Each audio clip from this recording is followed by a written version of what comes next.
Welcome to this tutorial, where I'll show you how to build a comprehensive risk assessment and management system in Baserow. Let's start by exploring what we want to achieve. I need to build a risk management system with these key requirements. First, I want a centralized risk register where I can catalog all organizational risks, from cybersecurity threats to operational disruptions. Each risk needs to be categorized, assessed, and tracked over time. Second, a robust assessment workflow. Risks must be evaluated regularly for their likelihood and potential impact, with findings documented by qualified assessors. Third, comprehensive mitigation planning. For every significant risk, I need actionable mitigation plans with clear ownership, deadlines, and status tracking. And finally, I need a full traceability, version control for assessments, and the ability to see how risks evolve over time. Now let's take a look at the database structure. The core entity is risk registrations. This is our main risk register, but we need several related tables to build a complete system. We have 4 main entity types: risk registrations for the core registry, risk assessments for historical evaluations, mitigation plans for action tracking, and supporting tables for categories and references. Let's start with the risk registrations table. Each risk needs a clear name for identification, like data breach or fire hazard. The description field provides detailed scenarios, expected cost estimates, financial impact. The category links to our risk categories table for classifications like strategic or operational. We track the source, whether risks originate internally or externally. Status shows if risks are active, proposed, or rejected. The registrant links to our employees table for accountability.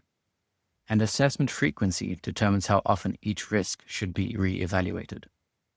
The risk assessments table tracks evaluation history. Each assessment has a title combining the risk name and the assessment number. It links to specific risk being assessed and the employee who performed the evaluation. The date field timestamps when assessments occurred. Findings capture detailed analysis, impact, and likelihood, and link to our assessment scores table with ratings from 1 to 5. Most importantly, we have a formula field that automatically identifies the most recent assessment for each risk. Mitigation plans track our response actions. Each plan has a clear name, like implement MFA or conduct training. It links to the specific risk being mitigated and assigns an owner for accountability. The description explains the action and expected outcomes. Due date sets target completion, and status tracks progress from not started to completed. Our supporting tables provide structure. Risk categories organize risks with emoji-enhanced names and descriptions. Employees store contact information and job roles to determine risk management responsibilities. Assessment scores define our 5-point scale with different labels for impact versus likelihood ratings. The relationships between tables are crucial. We have one-to-many relationships where one risk can have multiple assessments over time, and one risk can have multiple mitigation plans. Employees can serve multiple roles as registrants, assessors, or plan owners. Categories contain multiple risks. We also have a many-to-many relationship with assessment scores, where the same score can be used for either impact or likelihood in different assessments. Additionally, we have several calculated fields that make the system more intelligent. Risk score automatically multiplies impact score by the likelihood score for instant prioritization. Most recent assessment detection uses max date functions to identify current risk levels. Reassessment required compares dates to flag overdue evaluations, pull current status from the most recent assessments without manual updates. Let me show you what the finished system looks like. Here's my risk register with 16 active risks across 6 categories: strategic, operational, reputation, legal, financial, and market share. You can see each risk has a calculated score based on the impact and likelihood. For example, our legal dispute has a score of 16, with a very high impact and a very high likelihood, while our data breach record has a score of only 8 after a recent assessment. Each risk has multiple assessments over time. Here, our data breach risk has 3 assessments. We can open these to see how these assessments have changed. The impact has gone from critical to very high, so it has decreased. For every risk, we have mitigation plans. If we scroll to the right, we'll see our data breach record has 3 mitigation plans: implement MFA, conduct security audits, and employee training. Each plan has a due date and current status.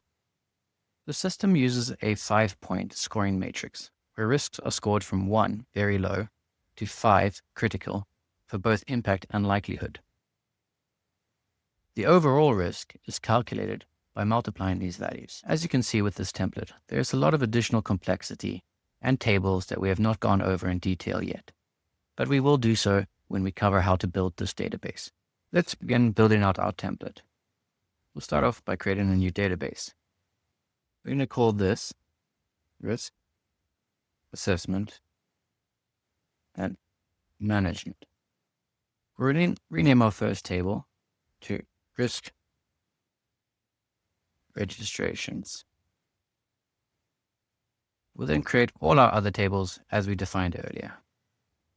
But we'll also need our employees table, and then lastly, our mitigation plans. We can now begin building out our tables with the fields that are required to make them work. We'll start with the risk registrations. We'll begin by deleting the 2 default fields, as we won't need these. I'll then create the first field, which is going to be a long text field for the description. The second one is going to be a number field called expected cost. We then will have a category field, which is going to be a link to table, followed by a single select field, which we will call source. And it's going to have 2 options, which is external and internal. We'll then add a second single select field, which is going to hold our status. And we're going to add the options for rejected, proposed, inactive, and active. We can update the colors as we see fit, which is going to be for our risk assessments. Followed by our risk assessment link, we're going to need 3 formula tables. Now, because these formulas make use of fields that don't exist yet, this is going to actually be our impact field. I'm going to duplicate this field and duplicate it again. This field will become our likelihood, and this one will become our score. We'll update these formulas when our tables are created and filled out. We can then create another single select field, and this one is going to be our assessment frequency, and it's going to have 3 options: yearly, monthly, and quarterly. Additional to this, we need to create another roll-up field and a formula field that makes use of that roll-up. We're unable to create these 2 extra formula fields or the roll-up because those fields don't exist in the corresponding tables yet. So we're going to skip those at the moment and add them later. But in the meantime, we're going to add another link to table, and it's going to be to our employees table, and call this the registrant. Last, we need one more link to table to the mitigation plans, and that'll be our table complete for now. We can now move on to the next table, which is going to be our risk categories. we're going to start off by deleting the 2 default fields that were here, leaving the risk registrations linked to table that was already created from our previous filling out the risk registrations table. And we're going to add a long text for a description again. We're going to drag this and move it to this side here. We're going to add a count, and we're going to count the registrations by selecting the risk registrations here. Obviously, we don't have any records yet, so this is going to show up as 0. Finally, to round off this table, we just need to actually count our active registrations. So we're going to do this with a formula. We're going to call it count active registrations, and we're going to use this formula. Feel free to pause the video to study it. We'll now be moving on to the following table of risk assessments. Moving on to our risk assessments, we'll start off by deleting the 2 default fields, leaving the link to table that was created previously. And here we're going to start off by just renaming this to title. And we're also going to rename our link to table that already exists to the assessed risk. We're then going to create a basic date field. We're going to call it date, and we're going to change the format to our ISO format. We need to create a formula field, which is going to be a holding formula field because we can't actually use it yet. So we're going to actually just create the formula as A1 again, and this is going to be our most recent assessment field. We'll update that formula when the relatives fields and tables will exist. We need to add another link to table. It's going to be to the employees table, and this is going to be the assessor. We'll then add a long text field for our findings, followed by a linked table field, which is going to be for our risk assessment scores. And we're going to call this the impact. We then need to do the same thing again for our scores, and this one will be for our likelihood. These will both have additional fields to them, which are going to be roll-up fields, but because those fields don't exist in the corresponding table, we cannot create them yet. What those roll-up fields will do is to use the roll-up function of min to get the minimum score of the corresponding record from the impact for the risk assessment scores.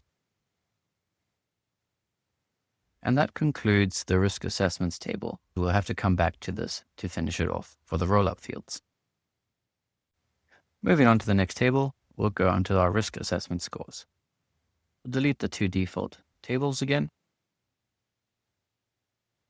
and keep the 2 links to tables. We will rename this one accordingly because this will be the impact. And this one is already renamed to be the likelihood. We now begin adding our other field to this table. We'll insert one left of here, and it's going to be a text field. And this will hold the symbol for our score. After that, we'll create another one to the right, and this will be a number field, and it will be our score. After that, we'll have another text field, and this is going to be our impact label, which will tell us if it's critical, very high, medium, low, or very low. We'll drag this one to the right, and then we'll create one to the right of this, and this is going to be another single line text, and it's going to be our likelihood label. We now need to add a count field to each of these. So we'll insert a new field on our right. It's going to become a count field. And it's going to be a count on the impact. We're going to call this count impact. We're going to do the same now for our risk assessment.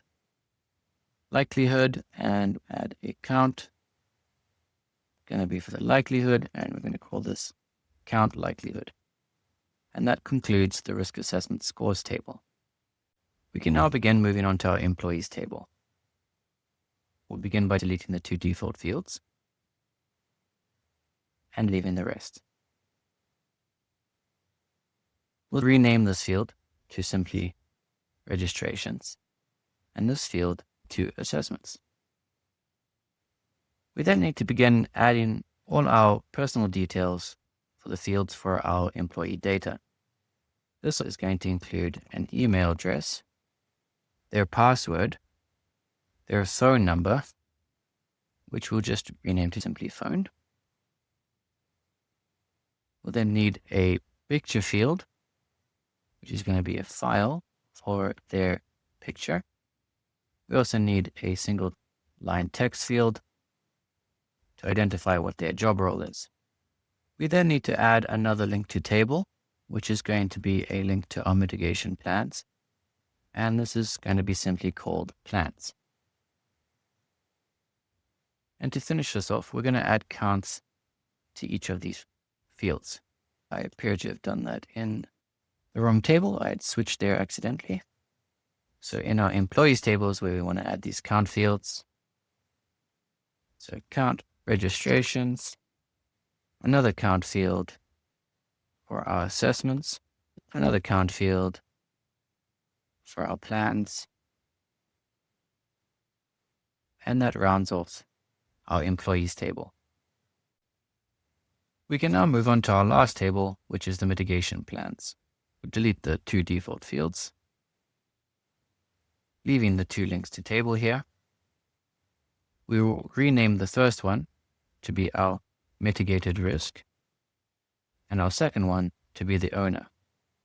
We can then add in our first field here, a long text for our description.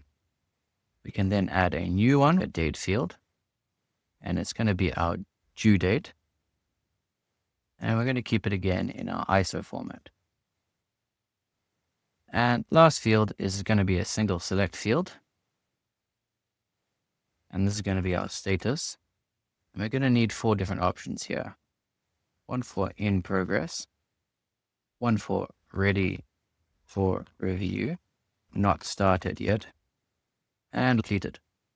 And that's all we need right now for our mitigation plans table. Now that I've added the dummy data, we'll take a moment to just quickly go through all this dummy data that's been added. We'll just take a quick glance at each table, starting with the mitigation plans. Here we have the employees' dummy data, the risk assessment scores dummy data, the risk assessments dummy data, risk categories data, and finally the risk registrations data. We still need to add some extra fields and update the formulas here. We'll start by adding the impact score roll-up field to the risk assessments. We'll add a new field, the right of impact. We'll call it impact score. It'll be a roll-up field. It's based on the impact and the score. And we're going to use the min function. After that, we'll do the same for the likelihood. We can now move on to the registrations table, where we'll add the last assessment date roll-up field. It's going to be a roll-up field, the risk assessment, and a date. We're going to use the max setting, and we're going to call this last assessment date. Next, we need to add another formula field, the reassessment deadline, and we're going to use the following formula. Feel free to pause the video at this moment to take a look. Next, requires reassessment. This is also going to be a formula. And we're going to use the formula seen here on screen. That's going to give us true or false as the result. Now that we have these 3 extra fields added, we can start changing ones that we couldn't fix earlier. For example, our impact formula can now be added as seen on screen here. We're going to save that, and that's going to pull in the right data. We're now going to do the same for the likelihood. We'll save that.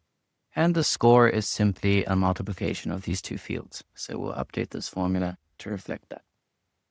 The last formula that we need to update is on our risk assessments table, and it has our most recent assessment formula field. Now that we have all the data available, we can use this formula, save it, and we'll get our Boolean results, whether that's true or false. and this tells us if this is the latest assessment or not. Our database and all tables are now complete with all the data they need. Moving forward, we're going to take a look at how we can create new views in each of these tables that can serve a specific purpose to make our lives easier. Let's begin making our independent views, starting with the risk registrations table.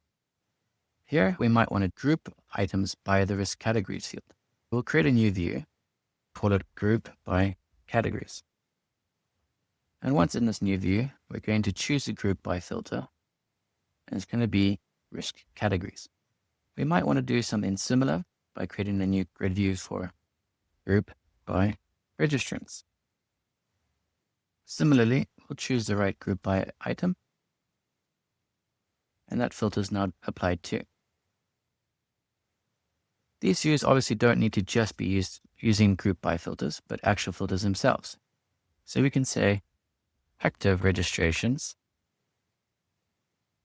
and here we'll apply a filter where status is active.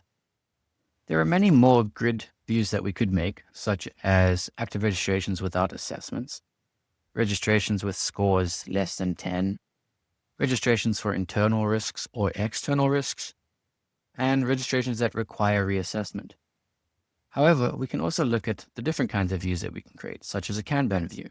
Let's create a new Kanban view that stacked by status. We'll add the Kanban view and we'll select the status.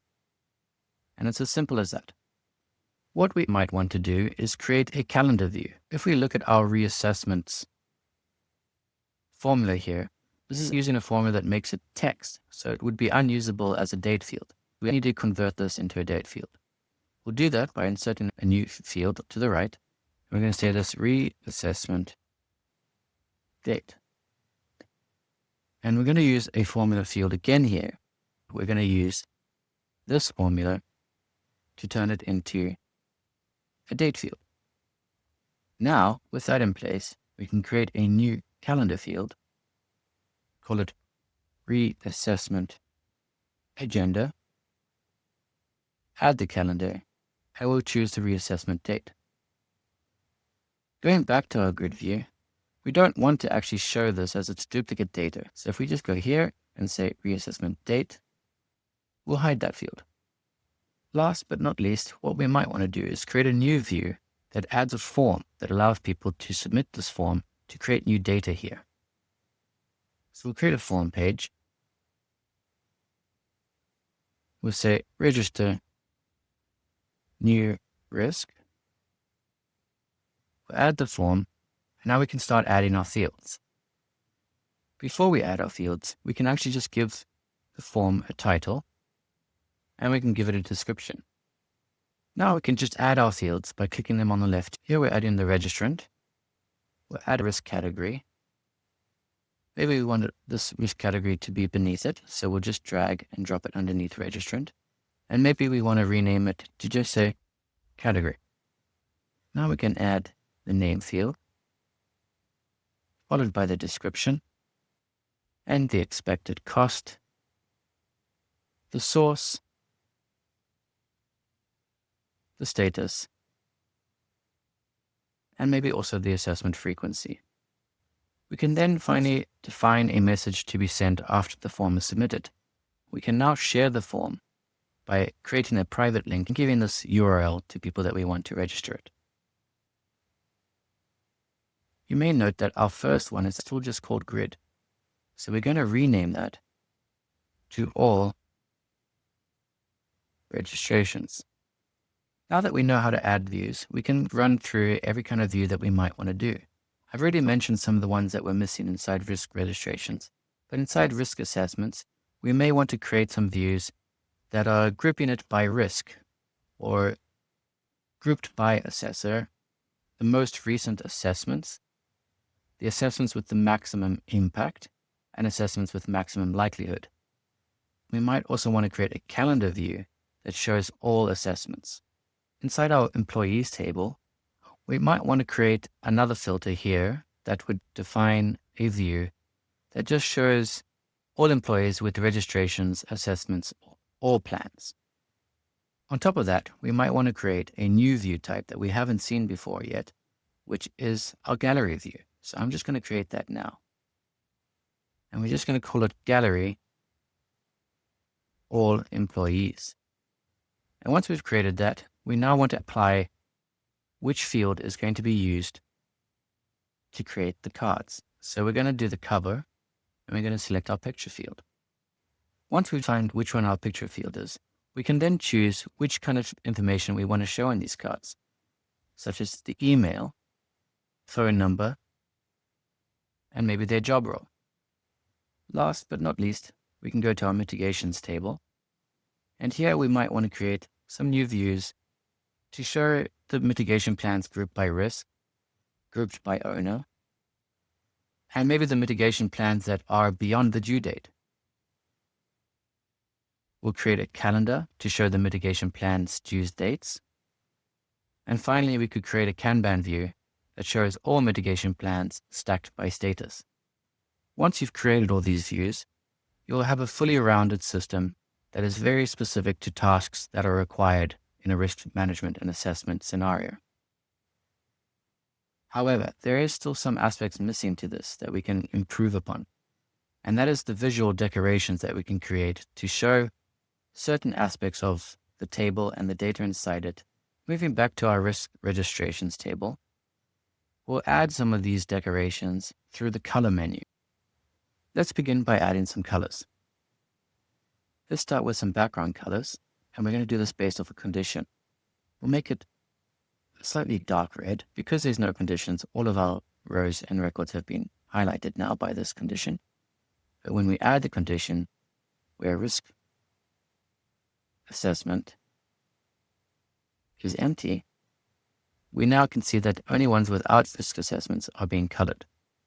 Let's add a new color here with a slightly lighter red. And this one requires reassessment being selected. We can now add an entirely new decorator on the left border. Also going to apply on a condition. Let's make this a slight yellow mustard color. And this is going to be based off the score being higher than 10. And we can see that's being applied on the left side of these records where that condition's being met. These decorations now give us a visual indication of what's happening and what needs to be looked at immediately. Feel free to go through all your views and apply these kind of decoration rules to what suits that view the most. This concludes the database build-out. We've built a comprehensive risk management system that provides centralized risk registration and categorization, structured assessment workflows with historical tracking, mitigation plan management with accountability, automated scoring and reassessment scheduling, and portfolio-level reporting and insights. The key lessons from this build are that you should first carefully plan the database, and database modeling. The relationships between risk assessments and mitigation need to be well planned to support the full workflow.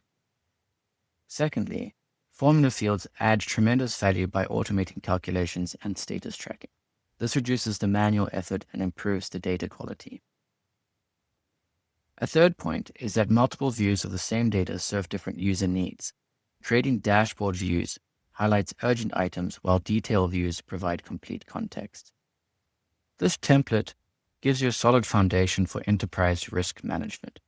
You can customize the categories, scoring criteria, and assessment frequencies to match your organization's specific needs. Thanks for watching, and I hope this helps you build better risk management capabilities in your organization.